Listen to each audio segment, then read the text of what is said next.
விழுப்புரம் அருகே மேம்பாலம் கட்டுமான பணி நிறைவடையாததால் குடியிருப்பு பகுதிகளில் மழைநீர் சூழ்ந்துள்ளதால் விஜ ஜந்துக்களால் பெரும் ஆபத்து. விழுப்புரம் மாவட்டம் திண்டிவனம் நகர் மைய பகுதியில் பாலம் கட்டும் பணி நடைபெற்று வருகின்றன.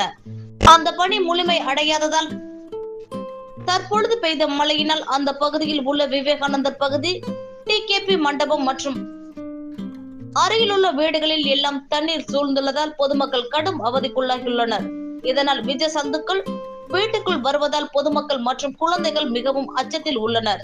பலமுறை நகராட்சி நிர்வாகத்திடம் முறையிட்டும் எந்தவித நடவடிக்கையும் எடுக்காமல் அலட்சியம் காட்டி வருவதாகவும், அதனால் மாவட்ட ஆட்சியர் நேரில் ஆய்வு செய்து நடவடிக்கை எடுக்க வேண்டும் என அப்பகுதி மக்கள் மற்றும் சமூக ஆர்வலர்கள் எதிர்பார்ப்பு.